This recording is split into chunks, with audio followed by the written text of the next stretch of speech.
Oh, absolutely. No one is intervening to do that.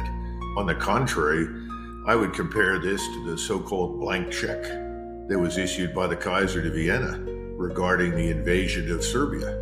That was really what sparked the First World War. We've given Netanyahu a blank check and said, by all means, go for it. Now, there are people in Washington, inside the White House, who are afraid. What they've done is effectively opened the cage door and released the tiger. The tiger doesn't want to get back in the cage. The tiger wants to finish off everybody in the neighborhood. The tiger is Netanyahu, and he has concluded this is a once-in-a-lifetime opportunity. We have enormous control and influence over the United States, over its armed forces, its military power, its economic power, because the Israeli economy is being destroyed. Israel's in bad shape economically as a result of this war, but we can compensate for that. How do we compensate? We send billions of dollars over there to keep Israel afloat. So he says this is the perfect time for us to settle accounts. We'll wipe everybody out. And there's a certain amount of arrogance assuming that no one in the region can act against us. And if they do, well, we have the United States. Of course, no one bothered to ask, is it in the interest of the United States to be drawn into a regional war that would involve the Turks, the Iranians, as well as all of the Arab states? I don't think it is. But when you bring that up, people scoff and say, oh, that could never happen. The Shiites hate the Sunnis. The Turks and the Iranians will never cooperate. The Arabs have always been poor at organizing and cooperating. Egypt has nowhere else to go. They need us. They're not going to abandon us. And frankly speaking, the keystone in the edifice of peace in the region is really Egypt. Egypt has maintained an excellent set of relations with Israel for 50 years. If Egypt defects, and that's not impossible because right now in the streets in Cairo, my contacts over there tell me that people are saying that Sisi is a tool of Israel, that he's somehow or another either an American or an Israeli puppet. Well, that's bad news for Mr. Sisi, the general, if he wants to stay in charge. And remember, the Muslim Brotherhood took over in Egypt under Obama. He went there and congratulated Mr. Morsi was the leader of the Muslim Brotherhood. Well, they were thrown out by a coup, and we all welcomed that because we were worried what that meant for Egypt. Well, remember that Hamas is an armed wing of the Muslim Brotherhood. Remember that Mr. Erdogan is the leader of the Muslim Brotherhood in the Middle East and in North America. All of these things begin to fall together, the pieces. And you have this understanding in Iran and Turkey that while they don't like each other and they disagree on things, they're not going to go to war with each other because they understand how pointless and destructive that is. But when it comes to Israel, they can agree. They don't like it. They don't think it should exist. And they're fed up and they're disgusted because we have failed to exercise restraint. We haven't restrained the Israelis. And you're not going to see anything happen in Washington. They're all bought and sold. It seems like they've got some dirt on like every member of Congress or something. They really seem to be in the tank no matter what the cost for Israel. Well, remember the lobby and Professor Mearsheimer and his colleague wrote a book, Waltz, about the Israel lobby. And one of the things that people don't understand is that lobby, and they're not the only ones, by the way, there are other lobbies that operate this way. The pharmaceutical lobbies do business this way. The defense lobbies are similar. We want to support you, Congressman so-and-so, Senator so-and-so. We'd like to give you this money that will go into your political action committee to help reelect you. But if you're not going to support us, well, we'll just go over here to your opponent and he'll get all the money. And so you're in a tough position sitting on the Hill. Everyone worries in Congress all the time about reelection. Senators are there for 6 years. It's a different kettle of fish.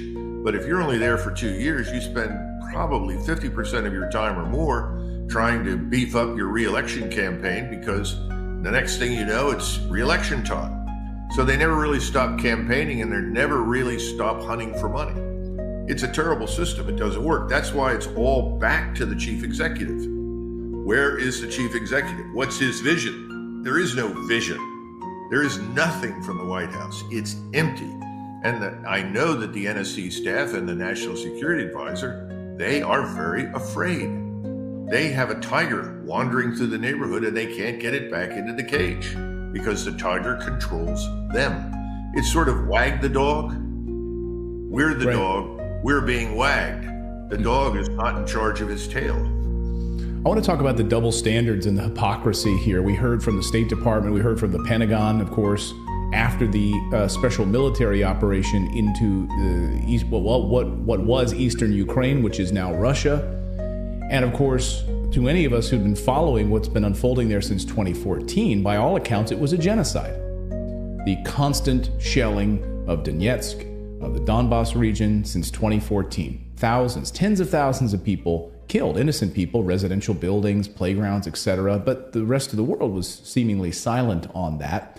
Then Russia invades, and suddenly now it's Putin's genocide. And, you know, innocent people being killed, and the world needs to rally around and stop the evil Mr. Putin, okay? So that was the narrative that was floating around out there, of course. And we try to shed light on the truth of this. Yes, innocent people have been killed, but it's not that narrative, and certainly not in those terms. But now we see tens of thousands of people being killed in Gaza. We know what happened on October 7th. We know the Hamas attacks. When you hear the State Department being asked direct questions, or the Pentagon yesterday, or over the past few days, being asked direct questions about how they judge genocide, like what metrics are you using here in the State Department and the Pentagon to judge when a country is carrying out genocide? It seems to be a double standard, but maybe I'm reading this wrong. What's your take on this? Well, there is a definition for it. The UN has one. And I encourage people to look it up and read it, and then they can make up their own minds. I don't like the word genocide, frankly. I think you can make an argument that the Japanese in World War II, in many cases, waged what was probably genocidal warfare in China, killing millions of Chinese.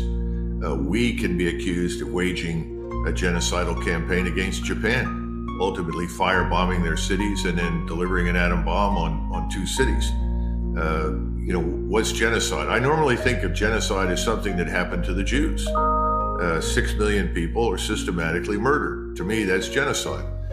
I don't like the word, but what I really don't like is, as you point out, is a double standard. There is this attitude that whatever we do is always good and whatever everybody else does is always bad. We never step up and admit that, we flattened Dresden and Leipzig towards the end of the war when there was no reason to bomb anybody. We did a lot of things that were destructive and ultimately criminal during World War II, but then everybody did. The Soviets were probably the worst offenders, murdering millions of people as they advanced, including their own citizens. So I don't think it's something that's going to solve itself. I don't go down that road and debate it. I simply think that we need to end the fighting. Israel itself is at high risk in my judgment. If we want Israel to survive, it is now in our interest and in Israel's interest for this to halt, this killing in Gaza. If this goes on for another month, what we've been talking about, this slow but steady coalescing of forces in the region, that will reach a point where finally everyone says, that's it, no more, we're attacking. We have a holy obligation to the Muslim Arabs in Gaza and on the West Bank. They've all been through too much. We will attack. That's where we ought to focus right now. That's why we need to stop this thing. And there are Israelis that understand this. It's a slim majority at the moment that backs Netanyahu and what he wants to do, because everyone is emoting. They want revenge, revenge, revenge.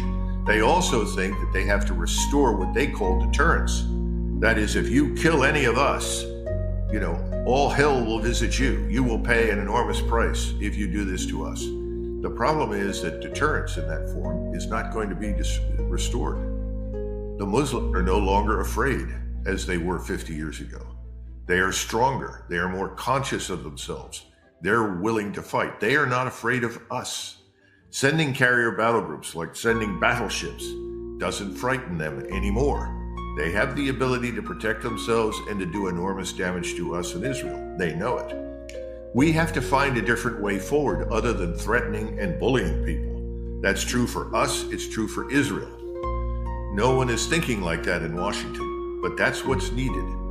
That's where you get good diplomacy. That's where you have some sort of sense of limitations. When you and I started talking about Ukraine, the biggest problem that we were facing in Ukraine from the very beginning was we thought our power was limitless, that we could do anything, that no one could stand against us, and we discovered we were dead wrong. Our resources are very limited. When you fight 6,000, 7,000 miles away from home, you are limited. Well, we're limited in the Middle East, just as we were limited in Eastern Europe. We cannot do everything everywhere all the time with impunity.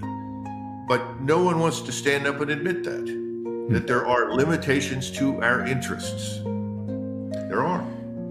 I'll get you out of here on this, Colonel, which is what happens next in Gaza. And we heard from Benjamin Netanyahu in an interview this past week saying that they will basically control Gaza indefinitely. They will govern Gaza indefinitely. The United States says that's not a good idea. But again, you point out no one in Washington is doing anything or pulling any kind of strings at all. They're sort of puppets there of Israel right now. So with 70% of Gaza's population fleeing their homes, Israel says the massive tunnel network of Hamas has been, I think, almost more than half destroyed, so they say. So maybe this could be winding down. They will then control Gaza. If you're advising the President of the United States, what do you tell the President of the United States? To allow Israel to control Gaza or to get out and create a two-state solution? I mean, this is a big question, of course. It's not an easy answer, but what would you advise the President? Well, first of all, if what you say is true, it may or may not be. This could last another month or more. Remember the Warsaw Uprising that involved 27,000, 30,000 Polish fighters against the Germans between 1 August and 1 October 1944. That was 60 days. It took the Germans 60 days to defeat them, kill large numbers of them. Then they completely flattened Warsaw and drove out the population. So that took 2 months. I'm not sure that the Israelis are as far along as they want to be. They probably had some success, but they haven't penetrated thus far the urban center. That's still to be done. I don't know how long that will take. But if we can't introduce some sort of third or fourth actor into the equation, if we can't turn to others and say, would you be willing to come in here and provide some sort of cover along the lines of what we created after the 73 war, which was a Sinai peacekeeping force, then I think the Israelis are going to take control of it and things will not improve. They will get worse because the Arab population is certainly not going to be happy to be policed in its streets and in its homes by the Israeli Defense Force. That's simply putting them in the same box that the people on the West Bank are in right now. And we in the West are not getting any news about what's happening on the West Bank. The Israelis are running raids there into various towns and cities. They're being accompanied by soldiers and settlers. Palestinian Arabs are being arrested on the slimmest of, or the thinnest of evidence. They're trying to keep a lid on what they fear could be a double uprising. In other words, an intifada in the West Bank while they're still fighting in Gaza. None of this is a solution. If the Israelis insist on holding on to and occupying Gaza, they better do it when there's no one there. In other words, when all the Arabs have been driven out. And I still think that is the goal for the Israelis at this point. They want to drive that population out, and it becomes someone else's problem, not theirs. Now, in defense, we should keep something in mind. During the Camp David Accords, Menachem Begin tried to give Gaza to Sadat in Egypt. And Sadat said, you've got to be kidding. You know, that's too much trouble. We can't handle it. Right. We have our own problems inside Egypt. We moved them into Sinai. How is that going to solve the problem? Because if you moved 2 million Arabs from where they are now into Sinai and built new settlements, do you really think that those Arabs are going to walk away from the country that they formerly lived in for 1,000 years and simply say, we're happy now? In other words, you're moving the problem a short distance. You're not solving the problem. And the solution evades everyone because even now, the two-state solution, I don't know how you get one at this point. Yeah, I agree. I don't think the Israelis will tolerate it. I think the Israelis regard anything on their border that they don't control as a potential criminal enterprise that has to be crushed. So I guess this thing has to burn itself out one way or the other. But right now, I think Mr. Netanyahu is doing exactly what we discussed. He's exploiting the opportunity that he thinks is almost a once-in-a-lifetime opportunity to crush Israel's enemies. I hope that they do it quickly if they're going to do it. If this lasts another 30 days, I think all bets are off. the worst case scenario is eminently possible. I just hope we can put it off for another 30 days. I'm not sure that will work. Yeah, I think you're right. And again, remember, we speak from the standpoint of we're not with the Arabs. We want Israel to survive. I think Israel as an entity is an inherently good thing. It is very productive and a positive member of the larger international community, but that's not the view in the region. Israel has no friends in the region. And if they had anybody that was willing to do business with them before, they have no one now. Yeah, dark days ahead. And we'll watch over the next 30 days and we'll see how much control they have over